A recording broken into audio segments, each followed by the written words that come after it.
Hello there guys, Bilbo10000 here, bringing you the final episode of Rate Their Chances, the show where we rate the chances for potential newcomers making it into the base roster for Super Smash Bros. Ultimate, as inspired by the thread of the same name over on Smashboards, which you can find in the description. If you haven't checked out the previous episodes in this series, click the card in the top right corner, or check the spreadsheet link in the description to see if your favorite character has been rated. Today is the final episode. Tomorrow, the final Smash Direct is being presented, and there's a very high chance that the rest of the roster will be revealed. We've had a long road to get to this point, and this series has always been about predicting the newcomers for this latest Smash game. And now, I'm taking my final steps towards this goal. I will not be rating characters today. Instead, I will be selecting 5 characters from the top 20 that I have amassed over the course of this series, and placing them as my final 5 predictions based on this series. I will not be taking into account insider information or anything of the sort, as right now the insider scene is a mess and nobody is really sure on what to believe. At the start of each segment, I will link to that character's initial episode where they were rated in a card in the top right corner, as I don't want to go over the same information again. Now, I can only select characters from my top 20, which means Chorus Kids, despite how much I feel they could make an appearance, are not eligible for this list. And obviously, I cannot include characters that have not been rated, so Mark Ryder's out as well. And please remember, if your favourite character does not make the top 5, don't worry. They can still get in tomorrow. This is just a list purely of my speculation, based on educated research into these characters, as well as genuine gut feelings and common sense. By no means do I represent Sakurai, Nintendo, or Bandai Namco. I'm just representing my final thoughts. Without further ado, let us begin.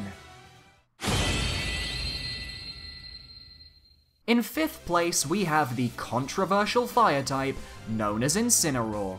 The Alolan Firestarter's final evolution, Incineroar has been the bane of speculation for quite some time, in that many people have believed he would be the final unique newcomer to be revealed, or something to that effect due to the box theory, that suggested we were only getting 2 more newcomers, with Incineroar being one of them potentially. Now, Incineroar has been passed around as a name for quite some time, and would make sense as an addition to the roster because the Pokemon Company, for 4 games, have never missed out on getting a new character into the roster. They're the biggest media franchise in the world, so it makes sense that they'd consistently get better representation each game. We saw in Smash 4 that Pokemon didn't even need to be released at the time of the project plan for the game to get in, as Greninja's debut in X and Y happened after the project plan for Smash 4 was finalized. Incineroar has focus in Pokemon media at the moment, and while Decidueye is the cooler design in my opinion, Incineroar feels more marketable overall. However, he's only at number 5 because nobody can seem to agree if Incineroar is legitimately in, or if he's a leak bait name used to catch out leakers. On top of this, if you're aware of the Grinch leak, his character wasn't featured on the mural there. Now, the Grinch leak is by no means confirmed, though it's the most credible leak I feel we have at the moment. But there are 2 worlds that could come to pass tomorrow. 1, the Grinch leak is true, and 2, the Grinch leak is false. And I've got to account for both of those worlds in these predictions, which is why Incineroar is here at number 5. If the leak is true, he won't be revealed. If this leak is false, I think we could be seeing him, and I want to cover all of my bases. Incineroar, I wish you luck, my friend. At number 4, we've got the bird and the bear, it's Banjo and Kazooie. Now, I had these guys at a 50% the whole time they've been in this series, and like Incineroar, I feel their addition very much hinges on the Grinch leak, and whether it's legit or false information. If it's legit, they're in the game. If it's not, I don't see them making the base roster, but potentially they could make DLC, though that's not the focus of this series. Banjo and Kazooie haven't got many obstacles in terms of reputation and whether they'd fit into Smash, because they would fit perfectly. They come from that classic Nintendo era of gaming, with designs that would fit right in with the current cast in-game at this point. They're iconic characters whose 3D platformers helped to revolutionize the genre that Mario 64 kickstarted. But they're owned by Rare, who are currently owned by Microsoft. Now, Phil Spencer has gone on record to say he's fine with Banjo-Kazooie making it into Smash, but there's a big difference between someone saying they're okay with an inclusion and actually making that inclusion happen. Sakurai would have to work with another third party, which is already quite daunting when you look at the amount of third parties already within the Smash Bros. Roster right now. Paying for licensing fees for characters, music, etc. might be too much. But at the same time, Banjo and Kazooie have been requests ever since Melee. The Super Smash Bros. 4 Dojo consolidation polls show that they placed highly when it came to the ballot era, and I wouldn't be surprised if they were the highest rated third-party character to boot. They are popular, and they have a demand. And for once, the relevancy argument that plagues so many massive requests in Smash Fighters is dead and gone. This is their best chance, and I think they could be revealed tomorrow. At number 3, we've got my golden boy, Isaac from Golden Sun. Now, people may be wondering why he's higher than Incineroar and Banjo and Kazooie. The simple fact is, unlike those two, Isaac doesn't necessarily need the Grinch leak to be true in order to get in, at least not to the same extent as the other two. Isaac's had support ever since Brawl. He's had a fan base that, while not the loudest on forums or comments, voted when it counted. The fact that Isaac placed above veterans and even Banjo in the consolidation poll that, so far, has been accurate in depicting characters and assist trophies is very telling to his popularity that people have tried to push down for so long. He's also my most wanted character, so I've done more research into Isaac's potential inclusion over every other candidate in the game, for good reason. Now, Isaac has had a lot of coincidences across this cycle of speculation. The Rathalos tweet, whether you believe it's a reference to Golden Sun or not, did drum up hype for the character. Golden Sun getting trademarked with its English name in Japan? That's interesting to note as well when there was no need to trademark the title for another few years.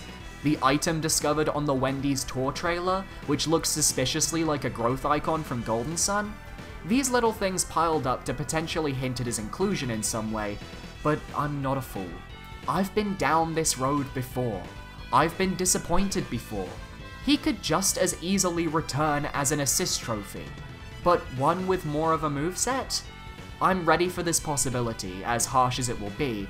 However, why I personally doubt Isaac's assist will return is quite simply, the last two batches of assist trophies were very dead set on removing popular characters from speculation.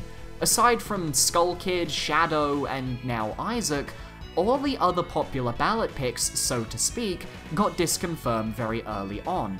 To leave Isaac to the final direct to disconfirm him would honestly be needlessly cruel towards the Golden Sun fans when they could have disconfirmed him along with Shovel Knight, Ashley, Waluigi, or Lyn. In my eyes, that would be mismanaging and not connecting with those members of the community, and I think many will agree that if Isaac does return as an assist trophy in tomorrow's direct, that it will feel like we've been somewhat led on by Sakurai, and that's not very comfortable to think about. Speculation is kind of against Isaac right now. I said I wouldn't bring up insiders, but some claim he's gonna be an assist. There's always a chance they saw Matthew, his son, and not Isaac, since they look extremely similar to someone who doesn't know the franchise well, but it does terrify me when those claims go out there a day before the direct. He's on the Grinch leak though, and if that's false, whoever made that leak better hit me up with that Isaac render they custom made, cause I want it. That being said, I'm going down with the ship. I do feel positive about Isaac, regardless of what insiders say, and this is a character that I simply cannot hype responsibly about. He's my most wanted. It is genuinely impossible to separate my emotions from this specific character, but I do feel hopeful, and I'll be believing in my golden boy until the very end. And if he does turn out to be an assist trophy, I won't send Sakurai any hate, I'll simply get on the DLC campaign like the Ashley and Waluigi fans already are doing as well. At number 2, we've got the puppet from the stars, it's Gino. The final unique character on this list, I am next to 100% sure that Gino is going to be in this game. He has the road paved for him at this point. Square has Cloud in the game already, their big name. Gino was already used as a Mii costume in Smash 4, and he was the only character with a costume to get a dedicated splash screen in those days as well. The fact that his costume even exists shows Sakurai got the rights to use his likeness, so it's not that far-fetched to think that with a bigger budget, now that he's not working on a DLC budget like before, he could get Gino into the game this time. Gino has been requested since Melee and Brawl, and is one of the biggest requests left to be granted, alongside Banjo and Isaac. Why he's above them, I think he's the most likely to happen. Gino has a passionate fan base, but more importantly, during the era of the ballot, he also had a platform. He's a character that YouTubers constantly talk about, to the point where they could easily influence their audience to vote for him. GameXplain loved Gino back in the day. I wouldn't be surprised if many Gino votes directly came from them. Even though Super Mario RPG never came out in Europe until very recently, I still think Gino has a major shot at being announced because his fanbase in America is big enough that it could justify his inclusion. Sakurai has wanted Gino in the game before, so what's stopping him now? Aside from maybe Sora or Chrono? Who's stopping him? I personally want Gino for his fans, because they are some of the nicest people on the internet, so kind and passionate and amazing. They support their fellow fighter candidates. I've seen many Gino fans head over to the Isaac Smashboard support thread to share their hopes, and that's just the kindest thing. I also kinda wanna see Papa Gino's reaction if Gino is in. That's also something I think would be pretty damn amazing. Number 1 is the most anticlimactic character of the lot. We've got Ken as an Echo Fighter of Ryu, just hanging out up here to be honest. So when it comes to rating characters, I've noted that I am more sure when it comes to Echoes than I am unique newcomers.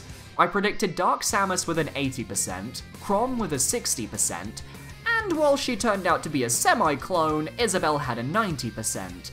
I think it's because Echoes are just easier to figure out, and we've definitely 1 or 2 more Echoes left to be revealed. Ken is just the easiest one to guess, and I think he's 100% going to be in and shown off tomorrow. He already has a leak going for him with a screenshot of him on Moray Towers that is yet to be disproven from what I recall so far. He's literally the poster boy for Echo Fighters, being the original clone character for Ryu back in the Street Fighter franchise. It just makes sense that if anyone is going to get in as an Echo, it's him. Everyone is dead set on his inclusion to the point where people are peddling it as fact. And I agree. I think it's a fact. Ken's in. It goes along with the Street Fighter idea of having more music this time around, and of course Echoes aren't too difficult to make, so that's really about it. Now, Ken is the Echo I chose for this list over Shadow the Hedgehog, because Ken's the safer bet. Ironically, I don't think Shadow is as safe as people make him out to be. I'd have him at 6th or 7th, and if the Grinch leak is fake, I don't actually expect him to be in the roster. Big words, I know. But Ken, I think, is always gonna be there. Wow. I cannot believe it. We just finished the final episode of Rate Their Chances. I started this series as a way to showcase my thoughts on characters back in June, and I never expected it to gain this much traction. I never expected the amount of people that came to the channel. You guys have changed my life, and that is not an exaggeration. Without Rate Their Chances, my channel would have been dead by August. I'm so grateful to every single one of you for your support, for the kindness you have shared over the last 4 months. Is this the end of Rate Their Chances?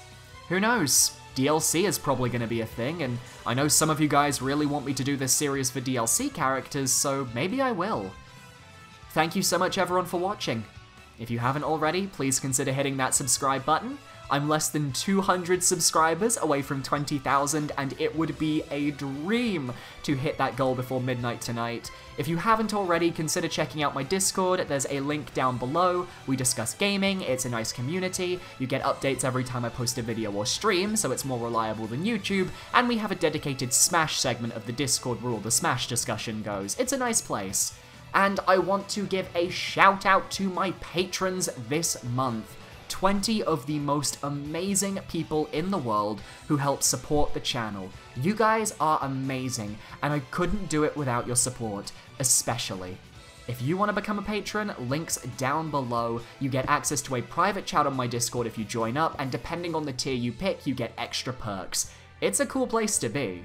Thank you for watching, guys, and I'll see you guys at some point with my direct predictions.